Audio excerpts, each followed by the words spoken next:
What's up, guys? This is Jay from Generation Geek. I know, long time no see. I know you guys missed this beautiful face, but it's good to see you guys again. I've had so much stuff going on.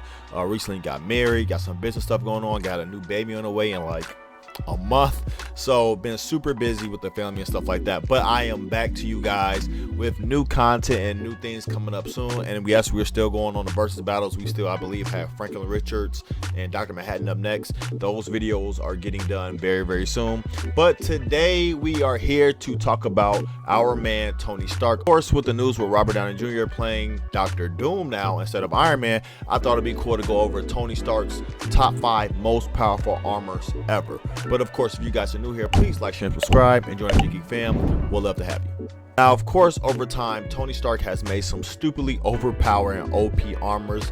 The first one that always came to mind to me was the Hulkbuster armor, so that'll be an honorable mention today. And of course, we're starting at the Hulkbuster armor, so it's not even on the list. But the Hulkbuster armor was armor created for Tony Stark to combat Odin Force-powered Thor, in which he was just wrecking everybody and doing his own thing to the planet. And then Tony obviously stood up to him and created the armor. So yes, that is the honorable mention on our list, but we're going to start with number 5. And at number 5, we have the Sentinel Buster armor. So everybody's like, okay, wait, the Sentinel Buster armor over the Thor Buster armor? And yes, the Sentinel Buster armor. And the reason I put the Sentinel Buster armor at number 5 is because of his base build that it has. It has the Model 72 armor, which has the Mysterium added to it, as well as the Sentinel Buster having the same amount of material in it as well, which makes it immune to any type of mystical energies whatsoever. Obviously, this was made to counter Sentinels that were designed to take down Omega level mutants like Magneto, Storm, Exodus, and things like that. So not only is this armor strong enough to go against the Omega level mutants that are on Earth,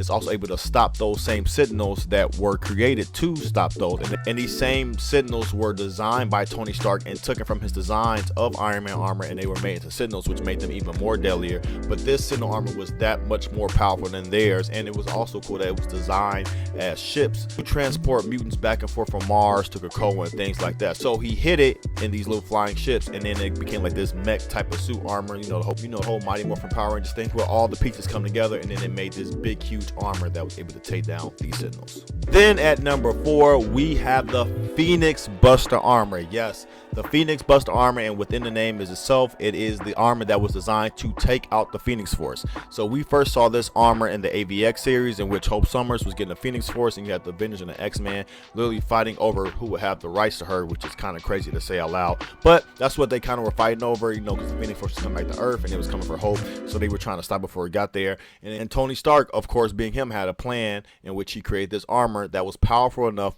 to attack the Phoenix Force. Now, it was not able to destroy the Phoenix Force. Instead, when it attacked it, it dispersed it into 5 different parts, and those parts became the Phoenix 5, which went into Namor, Cyclops, Emma Frost, Magic, and Colossus, and they became the Phoenix Force 5, in which they did this whole thing. They started terraforming the Earth and making it a better place and doing all these things. It's a good storyline. You guys check it out. But that is at our number 4 spot. At number 3, we have the Celestial Hulkbuster armor. Yes, it is exactly how it sounds. Tony Stark literally created an armor from the corpse of a Celestial that he was using for like this portal thing. But anyway, Hulk and Thor were getting into this big fight. Now remember, this is an Immortal Hulk versus the now Odin Force, Thor Force powered Thor. So these guys are just going at it. They're just destroying everything. And of course, it got to the point that Tony had to intervene. So he created this armor from a Celestial's corpse in order to separate the two, and ended up being one of the most powerful armors that he has ever created. I mean, it literally has the power of a Celestial in it, along with obviously Stark tech attached to it. Like, that is a crazy amounts of power. And the only reason that it is above the Phoenix Killer armor is for the simple fact that the Phoenix Killer armor couldn't actually take down a Phoenix, but it was just able to disperse it. But this is literally from the dead corpse of a Celestial, so of course it had to be on number 3 spot. At the number 2 spot, we have the God Killer armor. So I know a lot of people are very familiar with this armor because it has recently shown up in the books, but this armor was literally designed to take out Celestials, which of course these powerful beings rank higher than Thor and Hulk. Not as much as the Phoenix Force, but again, like we said, he was only able to disperse the Phoenix Force. It was never actually made to actually defeat it. So when these Dark Celestials came down, obviously threatening the Earth and stuff like that, Tony hid this armor on Mars, popped this thing out, it had like 8 or 9 different like nuclear reactors in it, and it had the power to literally take down Celestials. Like he literally was given this Celestial hands, but then of course all these other Celestials came out of nowhere. They ended up jumping Tony, and then it was just a wrap for that armor. But the fact that it was able to go toe to toe with the Celestial, hold his own, and he was winning, and the fact that they had to jump him shows you how powerful that this armor really is.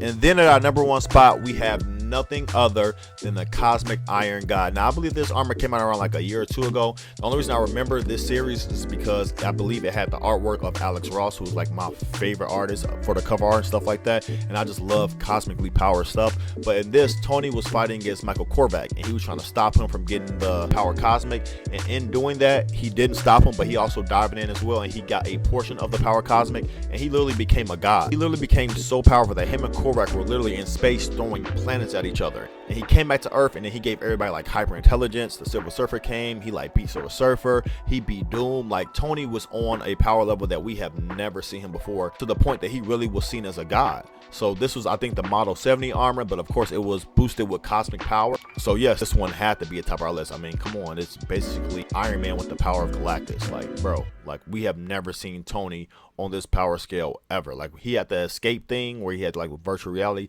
but it wasn't the same because again, it was virtual reality. But this was actually reality in which he had this power, and he had to give it up because literally it was just taking control over him.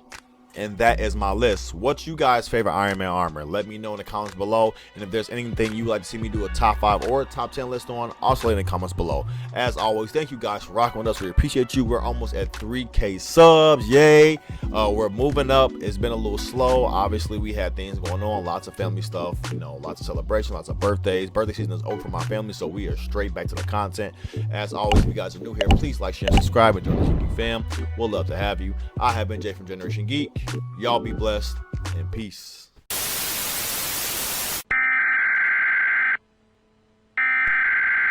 We interrupt our program to bring you this important message.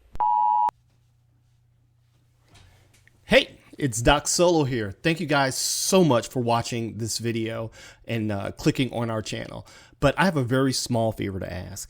You know, this is a new venture for us, and you know, we're very, very grateful for you guys consuming our content. But if you do one small thing and actually subscribe and hit the notification bell, we notice that despite having respectful views for a channel this size, that many people that are watching and even commenting aren't actually subscribing.